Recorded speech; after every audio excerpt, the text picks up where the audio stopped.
Tribune podcast. Questions and answers session number 3. Disengage metallic voice.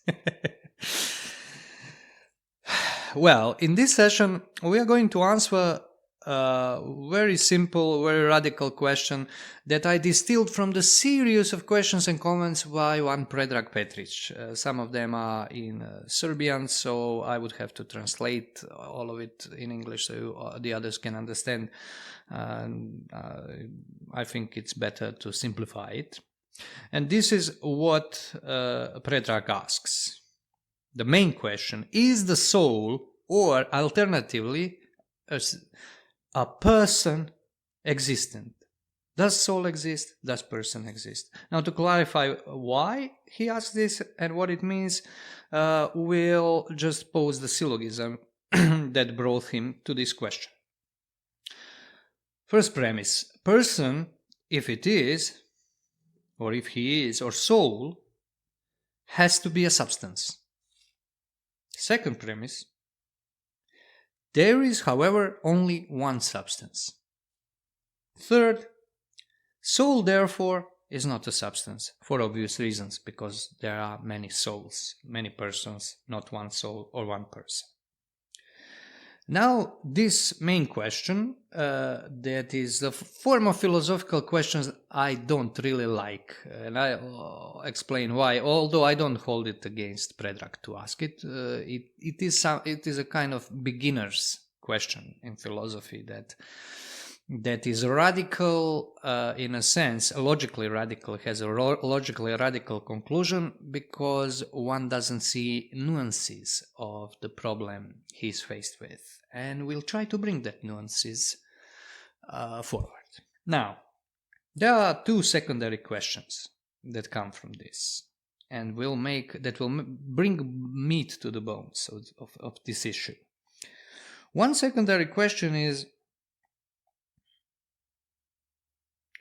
if there is only one substance, and I'll explain very soon why someone can even claim something like this, can there be anything beside it? And the secondary question is: are Hume, Spinoza, and Kant right? Because Predrag bases his argument on the philosophical insights of these three philosophers, but above all of them, Kant. And we'll hold on to this, and we'll get back to this. We'll get back to Kant to explain why this is the issue. Because this is the issue, although it is formulated here in a very simple manner that is quite deceptive. Because if you have a simple question, you tend to believe that there is a simple answer to it, but nothing can be further from the truth. Now we'll start from something quite mundane and everyday, something that is present in our day and age, very much so, from science fiction. We'll take a science fiction trope that is nevertheless part of not so science fiction ideology called posthumanism. But it comes from the science fiction literary genre that is arguably brought forward mostly by William Gibson, a Canadian writer, novelist, and writer of short stories. It's called Cyberpunk.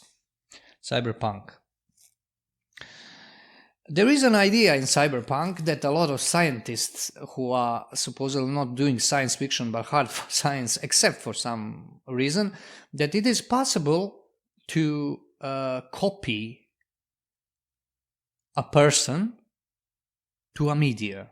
That is to say, as it goes in science fiction, somebody kills you, or you die, but your consciousness has been copied to hopefully SSD drive, but those times it was mostly hard drive. It would be quite a slow consciousness if that was the case, or God forbid on floppy disk.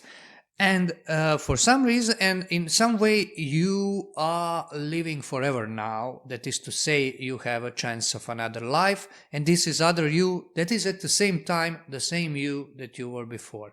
And the complex philosophical question that they then ask is, how is this possible?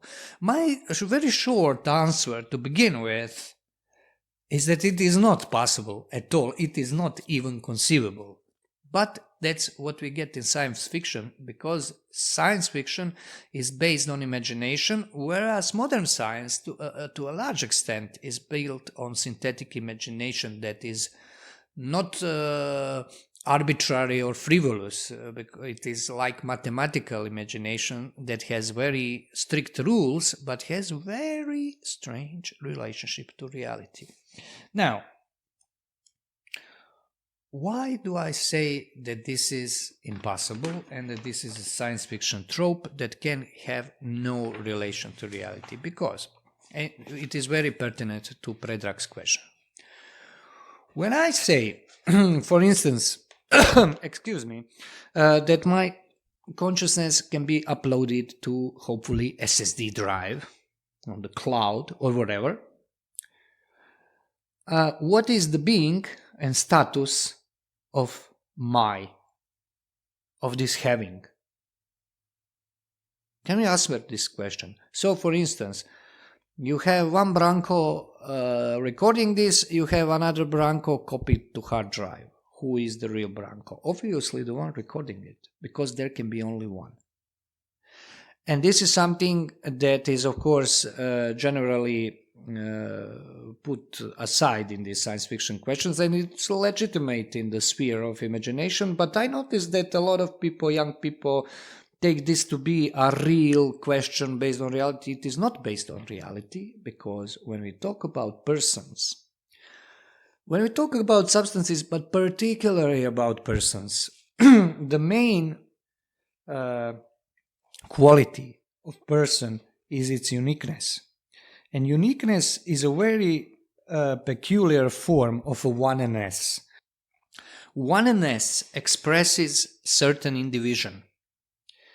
But in this sense, it doesn't primarily express numerical individuation. That's something that is very hard to wrap your mind about, but it comes from medieval and ancient philosophy and theology, that oneness is not a quantifier. One is not a quantifier. It's not a number or the origin of number, or at least not only the origin or primarily origin of numbers. It is primarily origin of individuation. And this individuation in the context of person is based on uniqueness. It is one as unique one, not one, for instance, as numerical one. So when we say Predrag is a substance, we mean Predrag is a person, we mean also Predrag is one, and we mean also Predrag is unique. When I say cupboard is a substance, I mean cupboard is one, but cupboard is not a person. And each form of individuation that expresses is something quite different than what Predrag expresses, what we predicate to Predrag. Now, I hope you see how connected this is. But to get back to our example, I use the word consciousness. And this is the word that is used to mostly used in the cyberpunk and posthumanism, where it is difference between ideology and science fiction is erased, because it's not something that is to be surprised about, because ideology has all the elements of science fiction by its very nature, especially if it is communist or leftist. Consciousness can be only consciousness of something in both genitive objectivus and genitive subjectivus sense. Now I'm talking about declensions. It's something that is not really easy to understand when you come from English language, but I'll explain what I mean. Consciousness of something means that you have to be conscious of something. Consciousness of something also means that it has to be a consciousness belonging to someone. You cannot have it as origin. It is not original phenomena. It not being original phenomena, it cannot be copied if it is detached from its origin, and its origin is person. To be more exact, origin of awareness, insight is person. Origin of consciousness is more likely I. And there is a huge difference of being person and being I, as I has been understood in modern age. And I'll explain what I mean by this. So, it is obvious. You cannot be copied 5 times and be yourself, because you are not one anymore. You are more. Now we have in psychological sense this thing as destruction of personality when one's psyche compartmentalized, and so such things happen. But this is not, psyche is not person. People don't understand. I'm sorry if I sound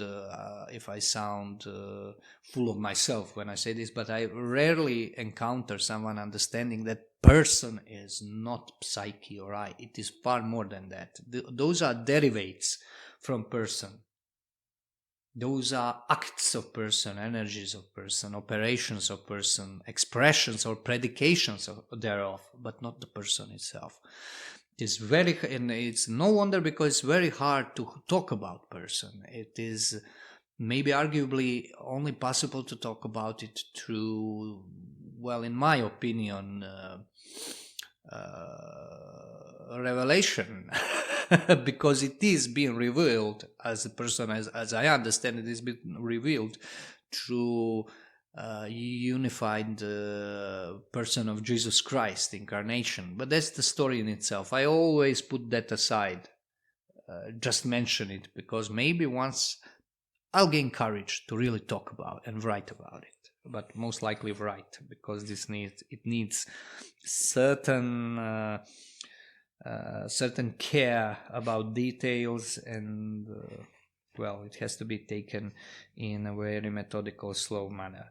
Now, what we gain from this example? Well, we come to understand, I believe, what person is not. That person indeed is one in some way, but indeed it is many in other way. It cannot be just one person, because we talked about Predrag asks me a question. If Predrag was the only person in the world, he wouldn't ask me, obviously. But we also noticed that substance is also one and many in some sense, and that substance in person are not complete synonymous, not completely equivalent. There is a substance to person, but there is no personhood to every substance, because cupboard, as far as I can deduce from this cupboard I am just looking at, doesn't have personality. Therefore, we have to get back to the roots, to Aristotle's categories, and say what the substance is. A substance is an answer to a question. And this question is TST. This means what is. The answer is some form of TST. That. So, substance, or what Aristotle would call primary substance, is an answer to this question. What is it? Alternatively, he never had this. The expression "who is it" is something also based upon it. But the way we talk about substance, it must be what is it. An answer to this question gives a substance, and that substance can have certain qualities, can be in certain number, can be in certain relation, can be in a lot of in 10 modes, as Greeks would say, or 10 categories. This is substance. Now, how can one come to this wrong conclusion that there is only one substance? Unfortunately, the best thing would be to go into Spinoza and demonstrate how Spinoza comes to this idea. But Spinoza's Ethics, his main work, is very big, and I just don't have time reading it again, because you have to go through it to do him justice. So I will refer you to to some internet YouTube expositions by academics on Spinoza. But Spinoza is already modern, let's say, and a philosopher at the dawn of modernity, and his understanding of every term he uses is quite different than the understanding that I would use based on philosophical ancestry in which I operate. And Spinoza does not, as well as human Kant that Predrag mentions. Well, I'll try to give you my explanation without help of the examples of Spinoza. Namely, there is one method in philosophy, in metaphysics, that is wrong, and it is considered by some of the most revered modern philosophers, as Martin Heidegger, to be the illness that contaminated all the philosophy, and it's called ontotheology. Ontotheology works on the premise that the only knowledge is knowledge of substance. Therefore, if we want to think one in many, what is one? What is being of all? We have to have a substance that will disclose this to us. That must be something what is, and this substance is then like an underlying subject, substratum, or hypokeimenon in Greek, of all things. It's called ontotheology because when you take this one, the first, the original, you are in fact talking about, in philosophical sense, or even in theological, in this grammar, in logic of talking about the origins, you are talking about God. So you what you do is project something to be the first, and implication is that this is wrong, because you cannot do that. You, in a certain sense, reify what is not res, what is not a thing. You create it.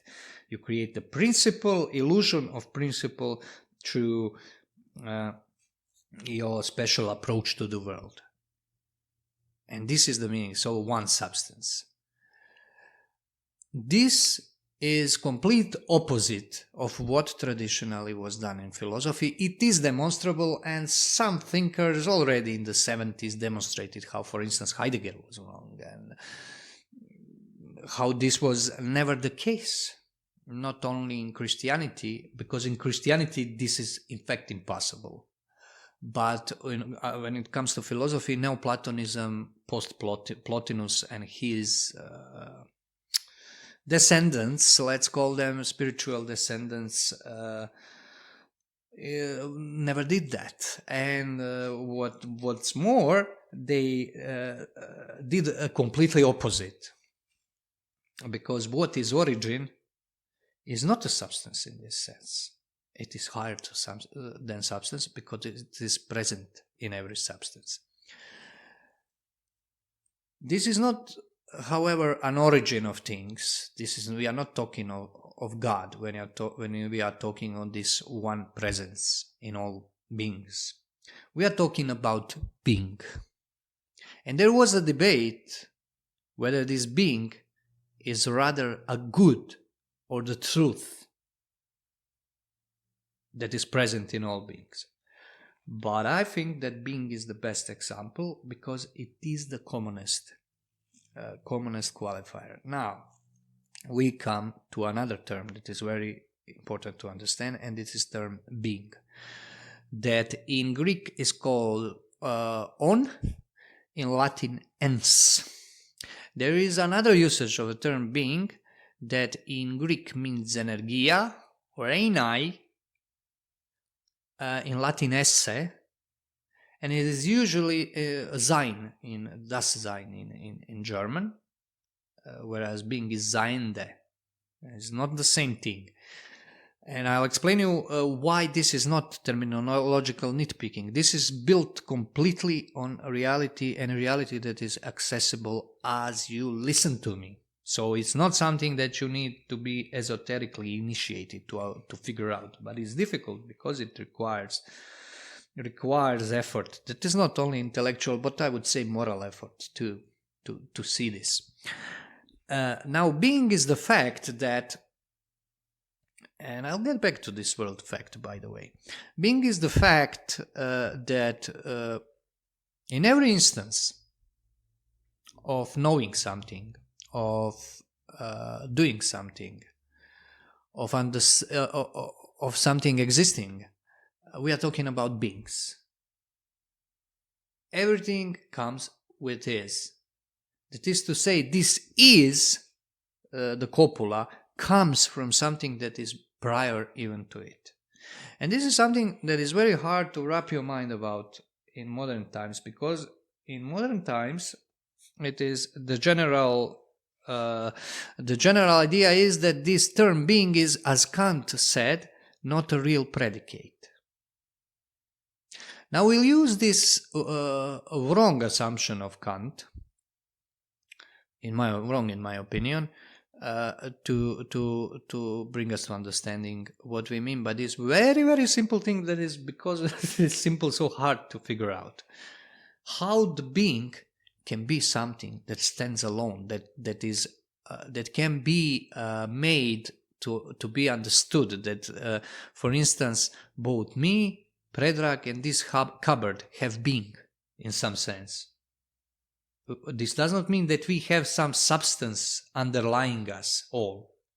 That would be, for instance, good example of that ontological approach would be materialism and physicalism. That would say that we have underlying matter, but in a proper understanding, no underlying matter that is formed by, in this sense, cupboard or personality of Predrag or me.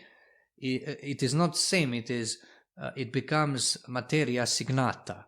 That is to say, it becomes matter that is formed in accordance to the act, to the energia that makes it a formed matter. And when we talk about person, this is very important. In human beings, there is personal body. There is even personal ancestry, I would say. There is even belonging to people, certain people, and so on. This is all entailed. This is like a material principle in the person, to say, with some qualifications. We won't go deep into that, but just to give you a snack for thought. So what Kant means?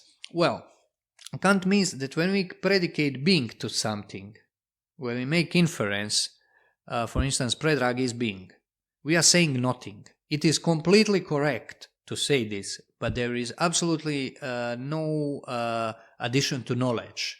It doesn't tell us anything else. And this comes from the reason for this is that Kant is in fact an obverse, inverted image of the philosophy as it was originally, at least in Middle Ages. And I think that, for my mind, this is European, or this, I would say, Western tradition, West in a very strict sense of civilization, is a bedrock of it. Tradition with big T. Namely, originally, predication does not mean signifying something. Subject, putting subject and predicate together. It's not a verbal thing primarily. It is ontological. It is something that is present. When I say, for instance, Predrag is a person, what I did is that I expressed the mode of Predrag's mode of being, the way the Predrag is. That is to say, Predrag is person. And this means also, if I want, for instance, to deposit my socks, I will choose rather cupboard than Predrag. It's very mundane example, but this is what it originally means. These are modes of being, but modes, this being, what is it then? And originally it was understood that it is a reality. It is a reality that is present in everything. For Kant, it is merely an empty name. And we will come to explain why this is, and conclude with why this is so for Kant. It's very important. So originally, being is the first thing that falls upon mind, as scholastics would say. Falls upon mind has a very interesting meaning. It means that whenever something is thought of, there is something. You cannot think nothing. You can think of nothing only in terms of something. So, for instance, if you say that thing cannot be and not be in the same sense at the same time at the same instant, which is main logical law, let's say axiom in thinking about what is and what is not. The other side, that is what is not, is also such only in relation to being. So in order to have even these logical principles, there must be something before them. And this is being. And this is in some way understood by everybody in the sense that we are aware of it. We are always dealing with it because it is always present, but we don't know it initially. Only with insight, only with time, we come to know that it is in our origin, so to speak. As all things, we have to get back to it and get back to it personally, because thinking originally is something that encompasses far more, or making pure logical inferences about imaginary problems, as is the case today, for instance. But it's an act of your life, where you're trying to comprehend who you are and why. What are you supposed to do, for instance? What is your purpose? This is thinking that gets you back to being. If you are Kantian, it will get you back to nothing. That is to say, it will get you back to I. Now, Predrag put his question under the first episode of this question and answer session, inflating the number of questions from the original one that was conceived to be only questions on previous subjects. This is a question upon question, and this question was upon my podcast where I talk about the metaphysical ego and so on. Well, Kant is the one of progenitors of this metaphysical ego. Who invented it is hard to say. They usually put forward Descartes. But you have to know one thing about me. I don't subscribe to opinion that you can take an idea of a philosopher and consider it to be the cause of history. That is to say, reduce everything to one individual or one individual cause, and then you have the answer why things went wrong, for instance, or went right. It is very tempting for a philosopher to do that, but a philosopher who happens to live in a real world should know that this is not how history unfolds. This kind of knowledge would be prophetic knowledge. And therefore I keep my mouth shut, because prophet I am not. And prophecy is coming from a different source than philosophy. It comes from the source that is literally hyperzion, above being. So let's put that aside. Anyway, Kant says that being means nothing. But this doesn't mean that Kant thinks that there is nothing in the beginning of this world and this knowledge, something that is common to all. What is common to all, Kant says, is I. Everything that is has to be synthesized in knowledge into one system of representations. And it is possible only in the way that there is something that is common. And this commonness is that all knowledge reflects back into I, the knowledge of the subject. Because Kant works from the subject-object split that is not present in Middle Ages thinker like Thomas Aquinas. By the way, yesterday was Feast of Saint Thomas Aquinas. Hope he's doing well. I'm certain he is. In Kant, however, we have a different thing. So what Kant is saying is that there is no being. Literally, being does not exist. Phenomena exist. Things that appear to conscious subject. There is an idea of the thing in itself about which we can know nothing. That is to say, thing, to put it in mundane terms, but true terms, thing that is independent of our knowledge. Because in Kant's theory, in Kant's metaphysics, things are formed by forms of knowledge, by forms of intuition that are time and space. I have a series on Kant, so you can check it out. And categories of reason, because in Kant, categories are not anymore ontological determinations of being, but subjective determinations of being. And everything comes back to I. Now, why this happens? Well, I was talking about being as a fact. You know where factum comes from? It's a thing done, thing made, thing in the last analysis created. The philosophers who took being as ever present in their philosophy were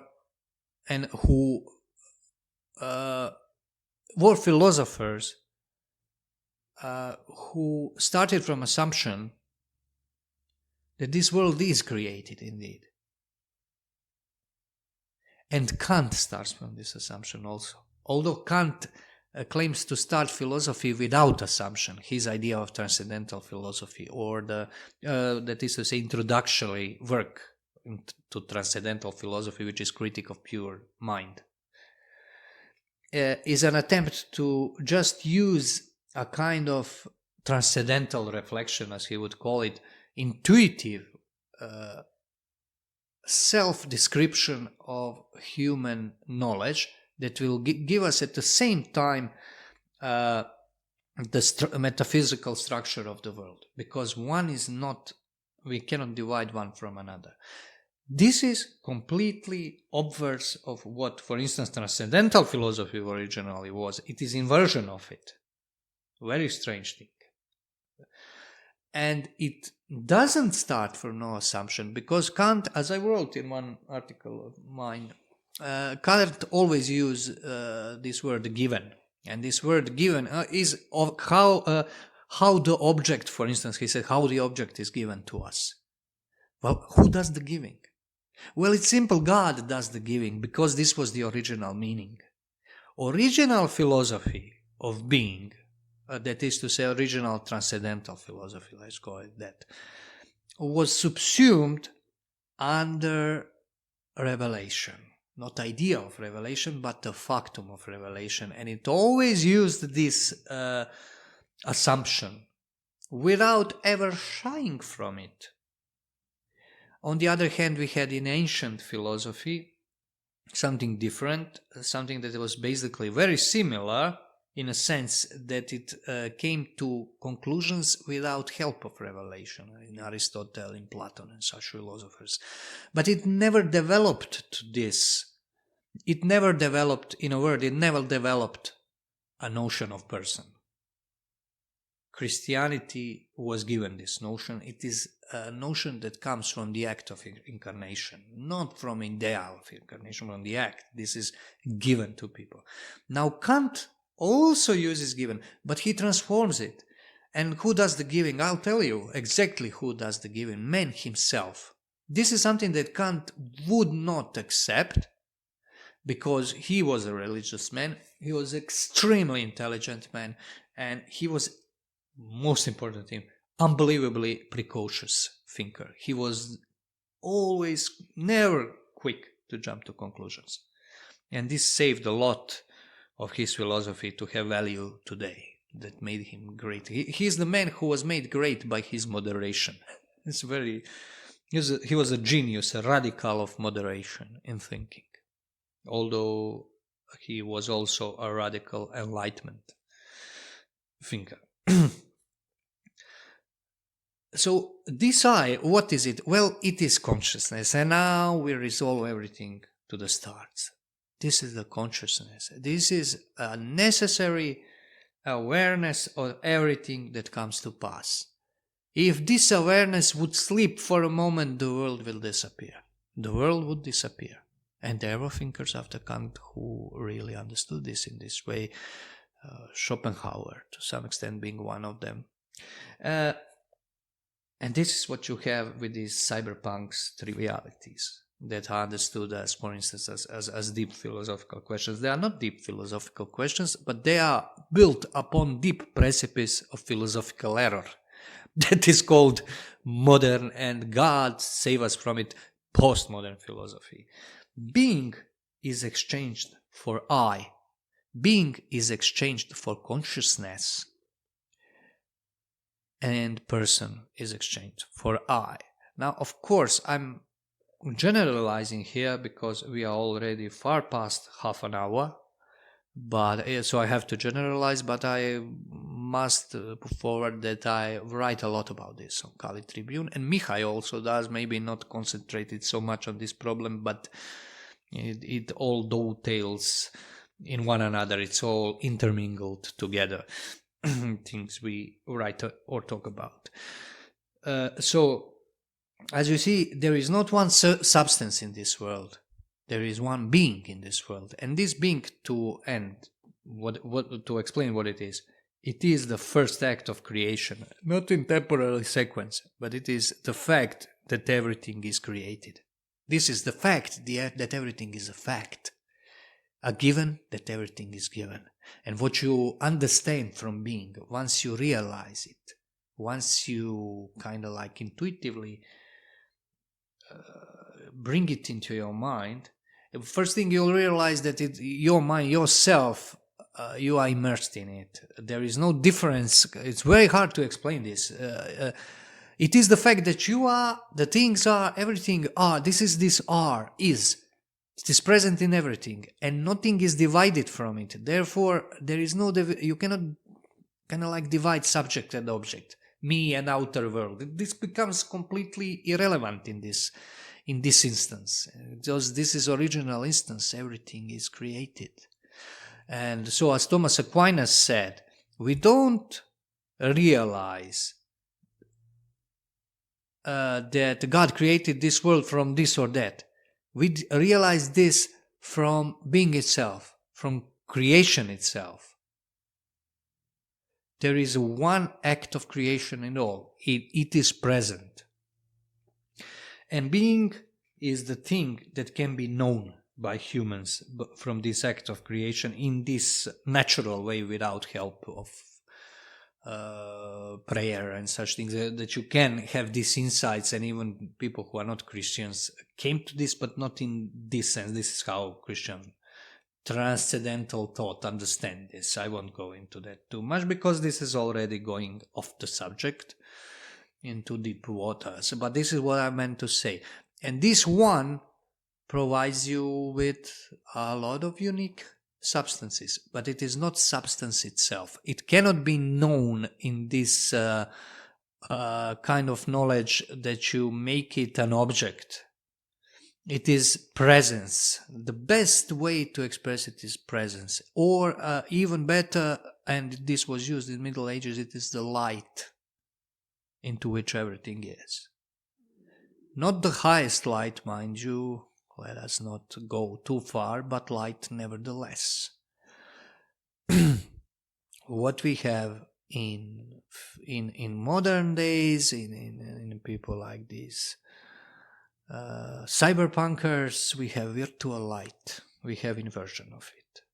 So that would be, my dear Predrag, that would be my answer. It was quite a long podcast. Here we come to 40 minutes, but this is when you put forward a seemingly simple question. Thank you for your attention. Hope this was satisfactory. This is Branko Malic signing out.